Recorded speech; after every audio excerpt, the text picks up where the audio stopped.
Welcome to From Campus to Careers, the Careers and Placements podcast, where we help Aston students take the next steps towards their future career.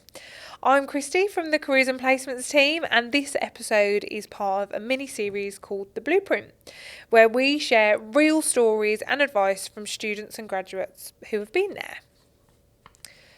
Today, we're exploring what it takes to turn a passion into a business. I'm going to be joined by Jaspreet Kaur, an Aston student, entrepreneur and founder of Jaspreet K Studio.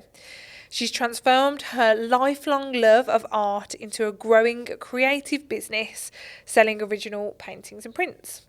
In this conversation, we'll be talking about Jaspreet's entrepreneurial journey, from where her passion began to the challenges of building a brand, the lessons she's learned along the way, and how programs like Aston's Enterprise and BSEEN have supported her development. So without further ado, let's get on with the show. Okay, fab. Welcome, Jaspreet, to the podcast. To get us started, I wondered if you could introduce yourself and tell us what your business does and what inspired you to start it. Okay, so hi, I'm Jaspreet. I'm sure you guys already know that now. My business is an art business, so I sell my original paintings, and I also run a monthly mail club. So I make paintings every single month, and I'll also do some stickers, and I'll send out prints to my subscribers. So I think that's like £7. Nice. And what inspired me to start? Well, I've always done art. I think I've been doing it since a very young age. I didn't think I could make money from it, to be honest. I was under that notion for quite a long time, but I'd come across some people who were making quite a decent amount of money and they were making a living from it. So I was like, I have a year off right now. I might as well try it out for myself, see what I can get done in a year. Mm-hmm. And this is where I am now. Fab. And how has your journey been turning that passion of art into a business? So far, Yeah. Obviously you've done it for a few, coming up to a year now. How has that been, trying to turn that into a business? Well, I'd say it was quite difficult because I think before you actually start a business, you don't actually understand all the sort of stuff that you need to set up. Mm-hmm. And then you kind of just go into it, and then there's all these different things that are getting thrown at you. So it is challenging, but I'd say it's quite rewardful as well. I think I've learnt so many different things whilst doing this business, and I've kind of got this confidence after doing the business too. Mm-hmm. So I've enjoyed it as well as finding it challenging, but I think that's the best bit about doing a business. Yeah, no, definitely. And we were talking a little bit before about obviously the course that you're doing. Yeah. I don't know if you want to talk about that, and it's obviously a little bit different from your passion, but you've been able to kind of perhaps take what you've learned from the first 2 years and then turn that into using your passion to create this business as well. Yeah, so I do economics and management, and I think with economics and management, I think you can kind of relate to any sort of business because it's about the wider economy. So you learn stuff like behavioural economics, so understanding how consumers behave. Mm-hmm. So I think that's kind of helped with understanding my customers. Yes. I could imagine knowing, I suppose it's your knowledge of like the arts and the trends and what people are interested in, and then taking what you've learnt from the theory and kind of applying that to make money from it, basically, isn't it? Pretty much. Really good. What's been one of the biggest challenges you've had to overcome so far creating the business? I think more to do with the fact that it is an art business, and I think creating in general is quite an intimate thing. Mm-hmm. And having to share that online. Mm-hmm. And I think when you kind of share your artwork with someone, you've got this fear like, what if other people don't like it, even if I do? And you think, oh well, people might not understand what I've tried to create here.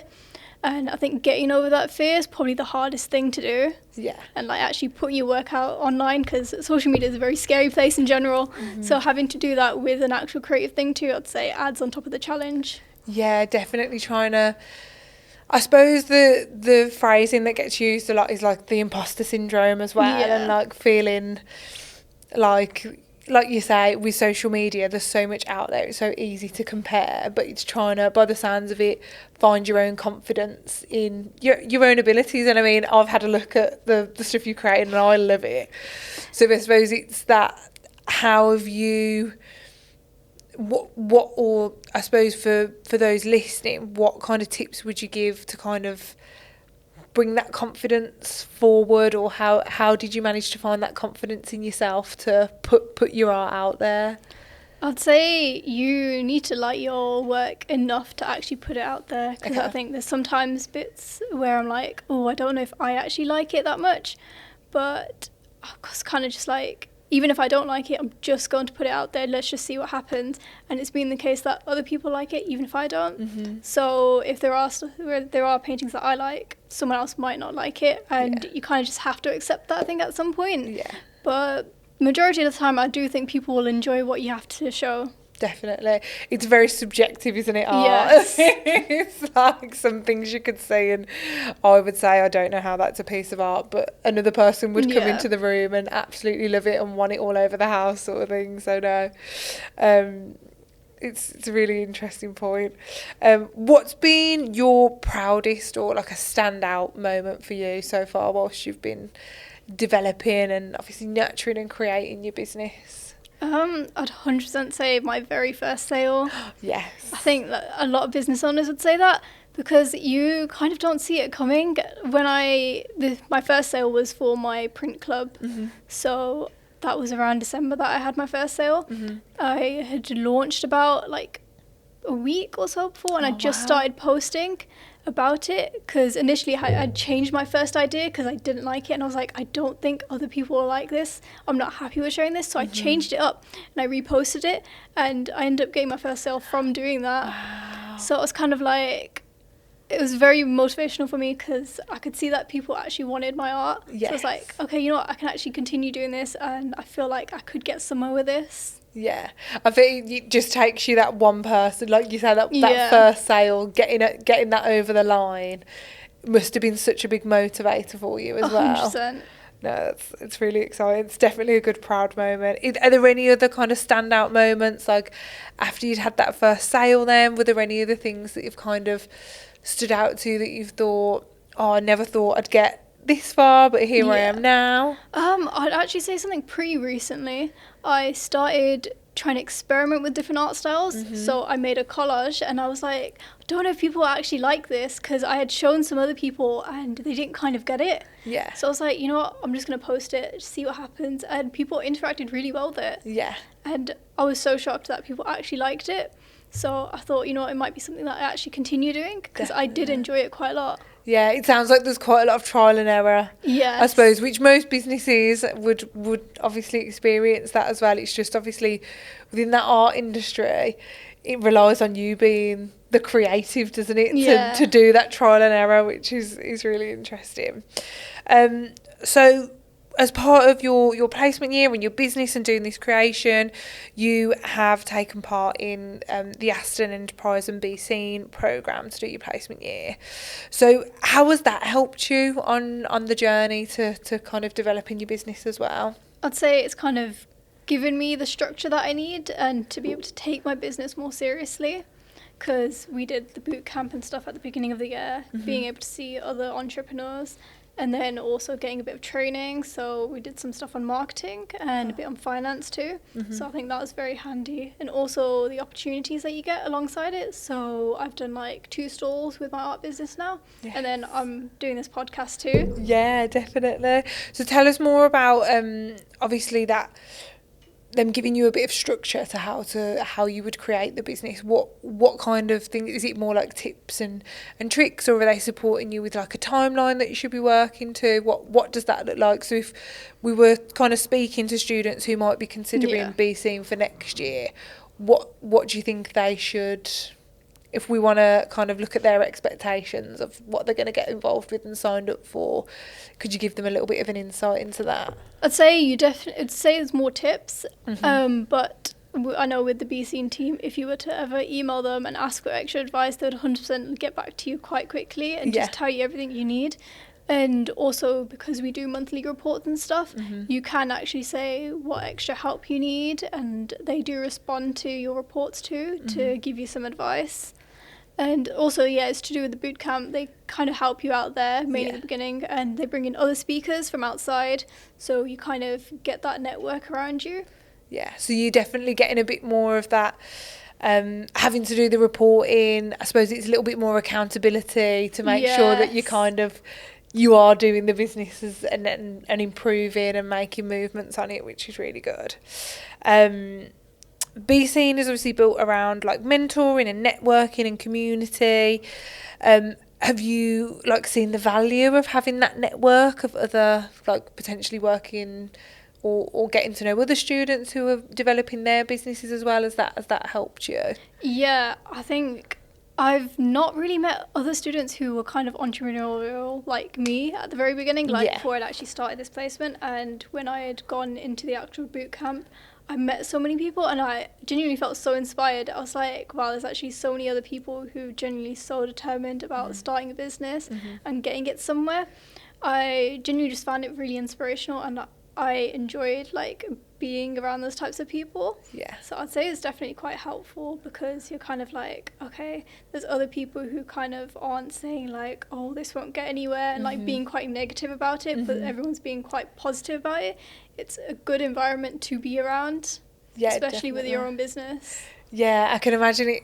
I suppose if you've coming from that year 1 and 2 of your course where other people are kind of focusing on career pathways, and you and then all of a sudden surrounded by more like-minded peers who are interested in creating a business as well, it's got to be such a big motivator to feel like you're not on your own in that way as well, and people are struggling potentially in the same way or having the same doubts as you. And I think that has probably been, well, not an eye-opener, but helped to boost your confidence that it's not just you that feels 100%. Like that. Yeah, that sounds good. What's something you've learnt from BSEEN or Enterprise that has changed how you think about business? I'd say, I think initially I was kind of thinking, okay, I just need a good product, I just need my art to be good, and everything should fall in place. But you kind of learn that there's so many different aspects to actually running a business. So you have the marketing to do, actually being able to convey your ideas to people and get people on board, and just running your social medias and stuff. Like, there's so many extra things you have to do on top of just making a good product that you do have to think about a lot. And I'd say majority of it is the marketing side rather than actually creating the product itself. Yeah. No, when we were talking about before we came on the podcast as well, I said, I've looked at your website, it's amazing. Like, how did you do that? I know you were talking about like using Shopify and that sort of thing, but it's even, I mean, you end up being so many different job titles other than like founder and creator. You're also the whole marketing team, you're also the website developer, you're also the finance team that's counting like what money you're making. So it's definitely, I've never run my own business, but I can imagine that being quite a big eye-opener to all of those areas that you've got to think about, rather than just creating your art. It. It's your big thing. There's so many different roles that you've got to take on. I think it makes it a lot harder, than doing just a traditional sort of job. But I think once you kind of get used to it, it is okay, like it is manageable, and you do realise that later down the line. Did it kind of take you by surprise once you realised how much you was going to have to kind of take on board, other than just creating the art? I think I didn't truly feel it until I was actually doing it. Because it's one thing realising you've got all these roles, but when you've actually got to do it, then you're like, okay, wait, this is actually quite a lot. But I think I've been doing it for a few months now, and it's kind of like, okay, I've gotten into the rhythm, so it's not too bad. You've gotten used to what you need to focus on. I mean, I'm thinking about like outside, and obviously you'll continue your business into your final year and things, but like the transferable skills of like time management and being able to be flexible and adaptable to all of that, it's such an amazing like set of skills that you've started to develop over that year. So it's really exciting, which kind of brings me on to my next question, to be fair. So talking about time management, I don't know whether there were any other skills that you feel like you've developed that you know you're going to need in your future career. Obviously time management is probably going to be a big one. Are there any others that you feel like I didn't have that skill before I started this, and now I feel a lot more confident with it. Yeah, I'd say specifically when I run my social medias, I try and do voiceovers and talking head videos, and I found that quite helpful because I won't fully script out what I'm going to say. I'll have some bullet points and I'll try and speak in a natural way. And I think that's kind of helped because when you do your job, when you apply, you're going to have to do interviews. Yes. And when you're speaking to people there, you kind of do want to sound natural and not really scripted and robotic. Yeah. So I think it's helped in that aspect too. I think that's not a skill you kind of develop with a lot of other different things that you can do, but I think that's the one advantage of running your business and doing social media. Yeah, definitely. The whole kind of world of social media and marketing, there's so many different areas to it now. But like you say, even just being able to do a voiceover kind of off the dome, if you like, and not having to think too much about it. Yeah, that conversational piece is really important, like you say, when you're going for interviews in the future, and being confident in what you're saying straight away, and even if you're not confident in it, like being able to make a mistake and kind of come back from it as well. They're all like really big skills. So kind of looking ahead now to your final year at university, how do you plan to build on everything you've gained during your enterprise placement year? Well, I'm going to be continuing this business, definitely. Yeah. I'm hoping I get somewhere further than I am right now by graduation. So with the time management skills, I've kind of learned what I need to do in advance. So sometimes content batching or creating art in advance. So I've got the idea of what I need to do when it comes to final year. And when I've got exams and stuff, kind of need to prepare in advance. Yeah. I think with that sort of planning aspect, I've gotten used to that now. So I will be ready for final year and doing that. And what do you think after you've graduated? Do you think it's going to be something where you put all of your energy into the business and carry on with that, or do you feel like you might treat this as a side hustle and look for like other career pathways? Or what are your thoughts around that? Side hustle culture is like a massive thing now. Like everyone wants to be able to make more money. Obviously everything's so expensive. That's so true. So would this be something you kind of see as a side hustle, or are you going to go in full energy into this and try and do everything you can with the art business? I think it depends. I think for me, I'm someone who likes to do lots of different things. Okay. I can't just stick to one thing. I have to do a lot of things at the same time. So I definitely will be applying for jobs this summer. And I will have to see, depending on how big my art business expands, if it expands to a point where I can't actually do a business and actually a job, then I'll just stick to the art business. I won't be getting like a normal graduate role. Yeah. But if it's the case it's not scaled to that point, I'll definitely be having it on the side, and hopefully I can scale it as well as doing a job at the same time. Yeah, no, definitely. But hopefully we'll give you a bit of publicity on this podcast to get some more subscriptions. Okay, so a little bit of a different question here. Obviously now you are in the entrepreneur world. You are an entrepreneur yourself. Yeah. What do you think, or what would you say makes someone entrepreneurial? I wouldn't say there's set like characteristics, but the main thing I'd say is being able to take initiative. Yes. I think it's one thing being able to say you're going to do this and planning it all, but actually being able to take the first step and do it is what is the difference between like someone who's just planning and everything and actually being an entrepreneur. Yeah. That is the main step like into becoming an entrepreneur. Yeah, initiative definitely is going to be a massive driver, and being able to self-motivate, I imagine, is like quite an important thing. Have you like struggled with self-motivation at any point? 100%. I think it's an ongoing struggle, especially because business isn't really linear. So there's always ups and downs, and you never know what's going to happen next month compared to this month. Yeah. So like I think February was probably one of my best months, and then March I took a bit of a hit, and it's kind of like I have to keep going though. I can't just stop because of one like hit, and you do just have to keep going no matter what. Yeah, that resilience as well then, and like trying to stay positive with, like you say, like I mean, I love that word in business is not linear at all. Like, especially when you're on that smaller side where every little sale at this point is like really important for you, I can imagine. No, that's really, really good points. What do you think, obviously thinking back to yourself in year 1 and 2, what can students start doing, or what would you say to yourself, you know, in year 1 and 2 to start thinking about being more entrepreneurial? What would your advice be? I'd say if you have an idea in mind, so in my case it would have been art, to actually start doing some bits. So for example, I would have started painting back then, you know, come up with some pieces, some ideas of stuff that I could actually launch.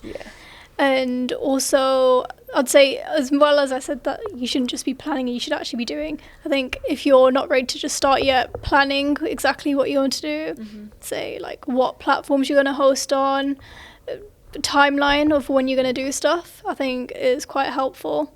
And then if you want, you can just start. You might as well. I think, especially in year 1, you're not doing too much. I think that's supposed to be like one of the easier years, so you can definitely start doing something then. Yeah, I suppose like what I'm taking from that is very much once you've got the idea, you may as well. There's nothing really stopping you at that point with starting to plan and having conversations and speaking to people. So it's very much what would set a student apart would be doing it, basically. you're either doing it or you're not doing it, and it's kind of getting over that fear of, oh, it might not work, or it's going to be hard work. Trying to get over that fear and just start with something if you've got the idea, basically. Yes. Love that. And kind of looking back now, we've kind of touched on like entrepreneurial and like making the difference there, but if you could give your younger self one piece of careers advice, what would that be? I'd say do what you want to do, because I think this wasn't the first business I did with BSEEN. I had another business before that was a property sort of business, and I couldn't even give you a reason as to why I did it, because I didn't enjoy it in the end. There's no passion behind it. So I didn't want to put in effort. I just didn't want to turn up. So I ended up stopping that business, and I started doing this art business, which I am actually more passionate about, and I actually do want to turn up. So I'd say do something that you are passionate about. Yeah, it sounds like that's a really important thing for students to really consider, is it's not necessarily thinking like what's going to get me the richest the quickest or that sort of thing, or what am I going to be able to scale the quickest, because if by the sounds of it, if you're not passionate about it, if you don't have that passion behind what you're trying to sell or the business, then it makes it a lot harder to stay motivated about it. Is that definitely the advice for getting there? Definitely in the case of a business. I think maybe doing an actual job, it might be a little bit different because you do have to turn up. Because you have a job and you have a boss, you got to go. But when you're doing a business, you are your own boss. You can take the whole year off if you wanted, but that's not going to get you anywhere. Yeah, you've got to be genuinely interested in what you want to do. It's definitely an important thing for any students who are considering like BSEEN or that entrepreneurial side of things, then trying to, when they're doing that planning and making sure or coming, you know, bringing that idea to life, that you've got to really have passion behind it, because like you say, you're going to have to do it for a year or however long, or the rest of your life it might be. You've got to have that genuine interest in it for sure. Fab. That is all the questions. Was there anything else you wanted to add in about your experience of BSEEN, or if students are considering kind of doing that for their placement year? Is there anything you want to kind of share about why they should do it? I think you kind of don't think that you'll have that many skills when you actually graduate, but if you do a business and everything, you do gain, I'd say, even more skills than if you were doing a normal job, because you get to play every single role. You do everything, so I'd say it's pretty good for your CV in the long run. And if it is something you want to do, then just go for it. Like, don't let anyone stop you. Definitely. Have that passion. Yes. Do the planning and just start it by the sounds of it is what we're going with there. But no, thank you. That's great. Thank you so as well. much, Jaspreet. Thank you. So that's all for today. Thanks for tuning in to another episode of From Campus to Careers. If you enjoyed this episode, don't forget to follow us on YouTube, Spotify and Apple Podcasts. And please do share it with a friend, especially if they are thinking about doing BSEEN for their placement year. Don't forget, you can book an appointment with our careers and placements team at any time for one-to-one support through Aston Futures too. Thank you. Bye-bye.